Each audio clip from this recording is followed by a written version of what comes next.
Real Country 1430 AM and 107.3 FM WRDN. Brian Winnekins from Commodity Classic, and thank you to our Commodity Classic sponsors, including the Wisconsin Soybean Marketing Board, Synergy Co-op, Bauer Seeds and Service, Wisconsin Farmers Union, Osteoplastics, Compeer Financial Animal Wellness Center of Buffalo Valley, Elsivia Co-op, Annabis Silo, and the Wisconsin Corn Growers Association. I'm with Ken Rosenow. He is a member of the Wisconsin Corn Growers Association Board. He's also a corn farmer from Oconomowoc, down not too far from where my family lives. And Ken, thanks for joining us. Now, I was going to ask you about Guatemala first, but this is just on my mind right now. Tell the farm in Oconomowoc. I remember Pabst Farms. I remember growing up, there was nothing out there. And now there's, Pabst Farms is a giant mall. But tell us a little bit about the farm, and are you having that urban creep coming onto your farm? Yes, we are, Brian. You wouldn't recognize Oconomowoc anymore if you haven't been there for a while. We have houses right up to our line fence now. Just last week we got a notice as one of the neighbors that they're thinking about putting hundreds of big apartments just down the road from us. So yes, we're getting squeezed out pretty hard now. That is something that corn growers across all of Wisconsin have to be somewhat concerned about. Well, what's happening to you? Because eventually what happens is then they start to come, these folks move in and they don't realize you have things you got to do on the farm, and you've been there for a long time, and it's like, wait a minute here. I mean, how is it with all of these new neighbors? Well, a lot of them can be really nice. Because we have land adjacent to Ashapen Lake, I get involved with the Lake Association there.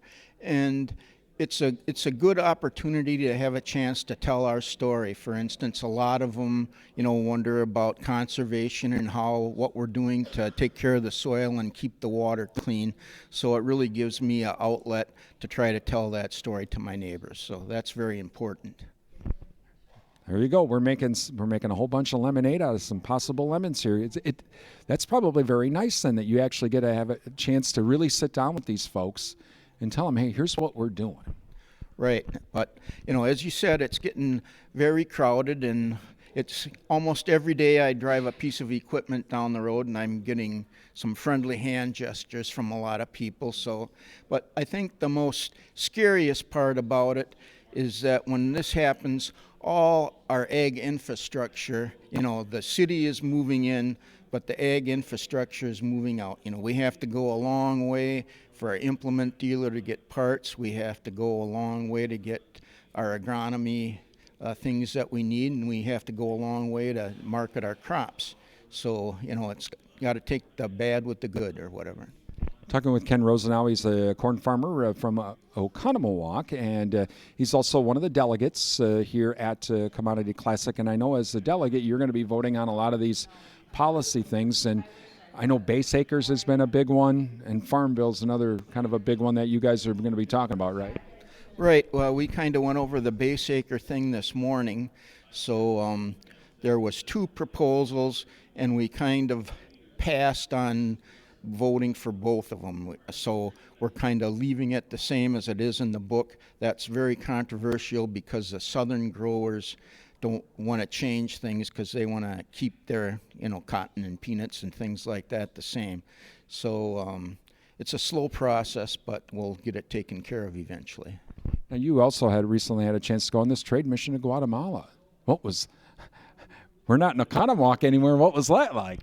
It was very nice. It wasn't really a trade mission. It was just one of our general meetings that we have, but we did get some good updates from our customers there, which was very informative. And we take care of all our business. We have to pay the light bill and all that stuff, and just like everybody else. But it was a real good meeting, and we get to plan our what we're going to do for the coming year out. So we did good.